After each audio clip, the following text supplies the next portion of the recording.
सभी को नमः संस्कृताय। मैं अपने YouTube channel online Sanskrit education में आप सभी का स्वागत एवं वंदन करता हूँ। आज हम लोग भर्तृहरि द्वारा रचित भर्तृहरि द्वारा रचित भर्तृहरि द्वारा रचित भर्तृहरि भर्तृहरि द्वारा रचित नीति शतक के कर्म पद्धति 10वीं पद्धति कर्म पद्धति के श्लोकों पर कुछ चर्चा करेंगे। कर्म पद्धति, यह पद्धति जो है अपने पूर्व कृत कर्मों पर भरोसा करके फल को जो लोग प्राप्त होते हैं, उस पद्धति को भर्तृहरि द्वारा बताया गया है। आइए हम लोग देखते हैं। आज का हमारा पहला श्लोक है, बसंत तिलका छंद में है। उक्ता बसंत तिलका तब जा जगउगह, उक्ता बसंत तिलका तब जा जगउगह। यह बसंत तिलका का लक्षण है। इसमें कुल मिलाकर के एक पंक्ति में 14 वर्ण होते हैं। एक पंक्ति में 14 वर्ण होते हैं। उक्ता बसंत तिलका तब जा जगउगह। 1 2 3 4 5 6 7 8 9 10 11 12 13 14, इस प्रकार से एक पंक्ति में कुल मिलाकर के एक पंक्ति में 14 वर्ण होते हैं। ठीक है, एक पंक्ति में 14 वर्ण होते हैं। उक्ता वसंत तिलका तब जा जगउगह, भीमं वनं भवति तस्य पुरं प्रधानम्, भीमं वनं भवति तस्य पुरं प्रधानम्, सर्वो जनः स्वजनता उपयाति तस्य, कृत्स्ना च भूर्भुवति सन्निधिरत्नपूर्णा, यस्यास्ति पूर्वसुकृतं विपुलं नरस्य, यस्यास्ति पूर्वसुकृतं विपुलं नरस्य। उक्ता वसंत तिलका तब जा जगउगह।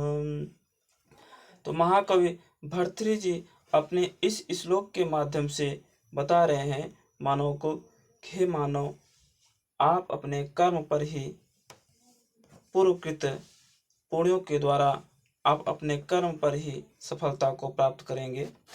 तो है भीमं वनं भवति तस्य पुरं प्रधानम। भीमम, भीमम माने भयंकर, भयंकर वन, भीमं वनं भवति, भयंकर वन, भयंकर वन भी उस पुरुष को, भीमं वनं भवति, भयंकर वन भी उस पुरुष को, तस्य पुरं प्रधानम, उस पुरुष के लिए प्रधान हो जाता है, उस पुरुष के लिए नगर एवं नगर या शहर कहूँ या स्वर्ग कहें, उस पुरुष के लिए वह स्वर्ग हो जाता है। सर्वो जनः स्वजनताम उपयाति तस्य, जो मनुष्य, सर्वो जनः, जो मनुष्य, जो मनुष्य, जो मनुष्य, जो मनुष्य, सर्वो जनः, जो मनुष्य पूर्व जन्म स्वजनताम उपयाति तस्य, पूर्व जन्म में जो मनुष्य पूर्व जन्म में बहुत ही, पूर्व जन्म में बहुत ही तप या पुण्य किया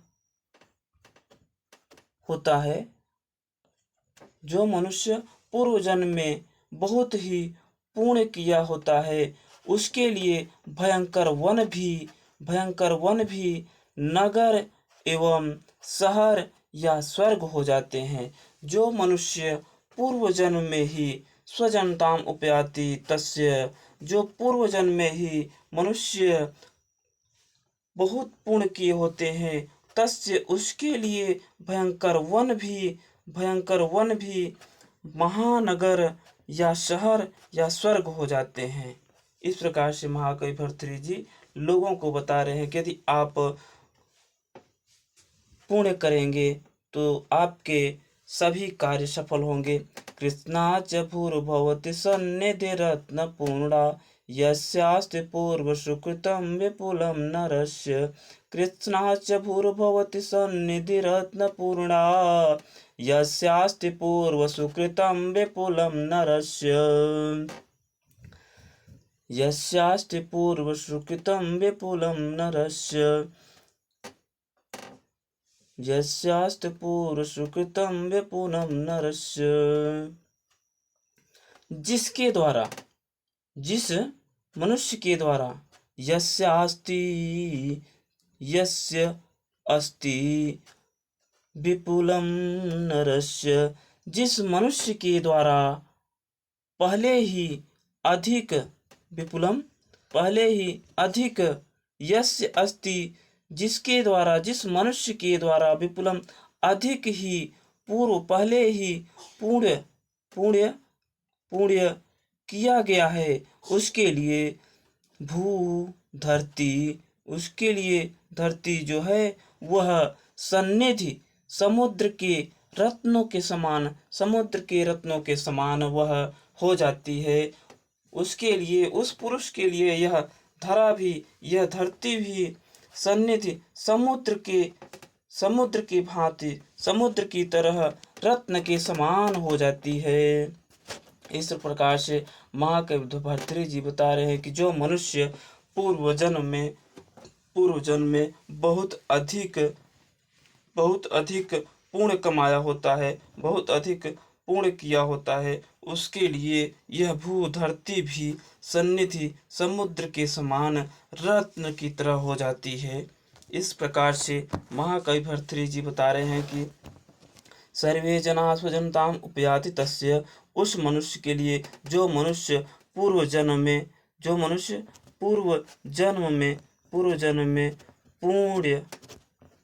जो मनुष्य पूर्व जन्म में पुण्य किया होता है, उसके लिए भयंकर वन भी तस्य पुरम प्रधानम, उसके लिए वह प्रधान शहर या प्रधान नगर हो जाया करते हैं। और बता रहे हैं कि यस्यास्ति पूर्व सुकृतं विपुलं नरस्य, और उस मनुष्य के लिए विपुलम अधिक कमाया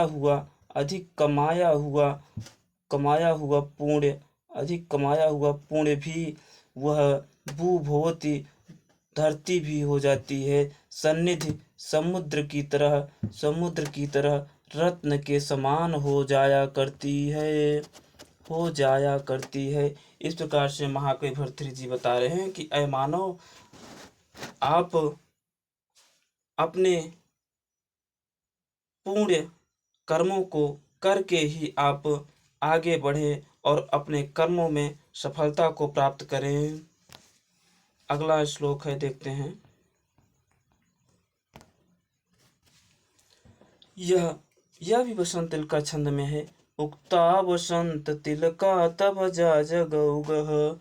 1 2 3 4 5 6 7 8 9 10 11 12 13 14, इसमें भी प्रत्येक पंक्ति में 14 वर्ण हुआ करते हैं वसंत तिलका में। इसका लक्षण है उक्ता वसंत तिलका तब जा जगौगह। कुल मिलाकर के इसमें 56 वर्ण हुआ करते हैं। कुल मिलाकर के इसमें 56 वर्ण हुआ करते हैं। 14 गुणते 4 बराबर 56। ठीक। नैवाकृति फलति नैव कुलं न शीलम्। उक्ता वसंत तिलका तब जा जगौगः। विद्यापि नैव न च यत्न कृतापि सेवा। भाग्यानि पूर्व तपसा खलु संचितानि। काले फलन्ति पुरुषस्य यथैव वृक्षा। काले फलन्ति पुरुषस्य यथैव वृक्षा। नैवाकृति फलति नैव कुलं न शीलम्। उक्ता वसंत तिलका तब जौ जगग। विद्यापि नैव न च यत्न कृतापि सेवा। भाग्यानि पूर्व तपसा खलु संचितानि काले फलन्ति पुरुषस्य यथैव वृक्षा। तो महाकवि भर्तृहरि जी लोगों को अपने इस श्लोक के माध्यम से बताना चाहते हैं कि अय मानव, नैवाकृति ही सुंदर आकृति वाले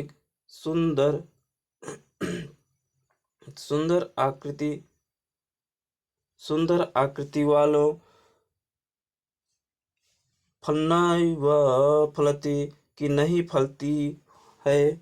नैवाकृति फलति, सुंदर आकृति वालों की नहीं फलती है कि सुंदर आकृति है तो हमेशा आपको फलदायक ही होगा नहीं। नैवम कुलम न शीलम, नैवम कुलम न शीलम, न कुलवान होने पर भी आपको फलती है, न शीलवान होने पर भी आपको फलती है। ऐसा नहीं है, आप कभी न कहीं कुछ न कुछ गलत कार्य कर बैठते हैं और इसकी आकृति है तो ये ना सोचे कि हम तो बहुत सुंदर है तो हमारे लिए हर एक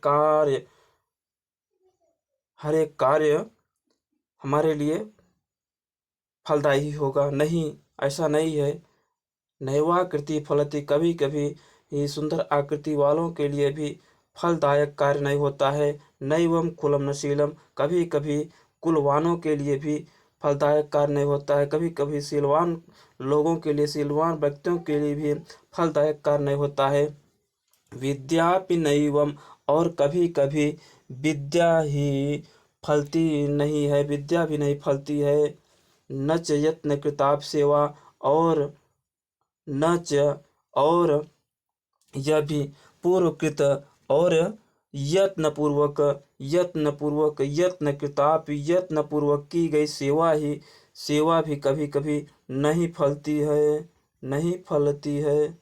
कभी कभी नहीं फलती है। ऐसा महाकवि भर्तृहरि जी बता रहे हैं कि अय मानव, ये मत सोचिए कि मैं सुंदर आकृति वाला हूँ तो मुझे हर कोई पसंद करेगा। नहीं, आपके अंदर दुर्गुण भी हो सकते हैं।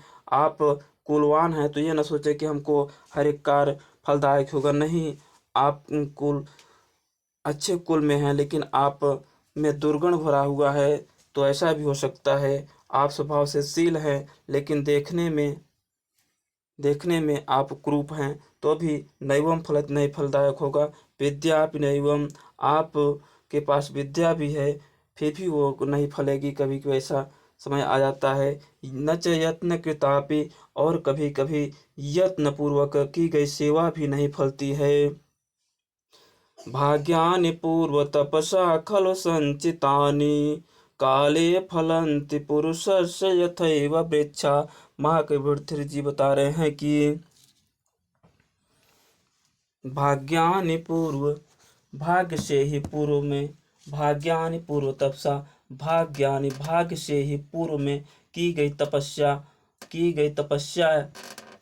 और की गई तपस्या, भाग्यानि भाग्य से ही पूर्व में की गई तपस्या से ही संचित, तपस्या से की गई निश्चय ही संचित किए गए, संचित किए गए मनुष्य के कर्म, संचित किए गए मनुष्य के कर्म ठीक उसी प्रकार से फला करते हैं। ठीक काले फलन्ति पुरुषस्य, ठीक उसी प्रकार से फला करते हैं। यथैव वृक्षा, जिस प्रकार से वृक्ष समय आने पर ही उसमें फल लगा करते हैं, ठीक उसी प्रकार से आपके द्वारा जो भी पूर्वकृत किए गए पूर्ण कार्य हुए आपने किए हैं, समय आने पर भी उन सब फलदायक हुआ करेंगे। ऐसा महाकवि भर्तृहरि जी बता रहे हैं अपने इस श्लोक के माध्यम से। अय मानव, आप ये मत सोचिए कि मैं सुंदर आकृति वाला हूँ तो मुझे हर एक कार्य फलदायक ही होगा। नहीं, वह कभी फल नहीं देगा। ऐसा भी हो सकता है। नैवाकृति, सुंदर आकृति है तो ये मत सोचिए कि हमारा हर एक कार्य फलदायक ही होगा। नहीं, आप में दुर्गुणता भी भरी हो सकती है। और आप कुलीन हैं तो ये मत सोचिए आप में दुर्गुण भी भरा होगा। आप स्वभाव से शील हैं तो आप में क्रूप भी होगा। ऐसा भी हो सकता है, इसलिए आपको फल नहीं प्राप्त होगा। विद्यापि नैवम, और आप में बहुत विद्या भी है, विद्यावान भी है तो वह भी कभी नहीं फलता है, ऐसा कभी कभी होता है। यत्न कृतापि पूर्व में आपने यत्न पूर्वक की गई सेवा भी कभी कभी नहीं फलती है। ऐसा महाकवि भर्तृहरि बता रहे हैं कि भाग्यान पूर्व तपसा, भाग्य से पूर्व में की गई तपस्या ही निश्चय ही संचित किए गए मानव द्वारा वह धन ही है। जो पुण्य आपने पहले किया है वह एक तरह से धन ही है। वह काले फलंती समय आने पर वह काले फलंती समय आने पर उसी प्रकार से फलेंगे। यथा ये वृक्षा, जिस प्रकार से वृक्ष पेड़ पौधे समय आने पर भी उसमें फल फूल लगा करते हैं, उसी प्रकार से यह मानव आपको भी समय आने पर आपके द्वारा किए गए पुण्य कार्य जो पहले किए हैं आपने, वह समय आने पर ही फलीभूत होंगे। इसी प्रकार से हमारे यह 2 श्लोक हमने कर्म पद्धति से लिया था। आज के लिए यहीं पर नमः संस्कृताय।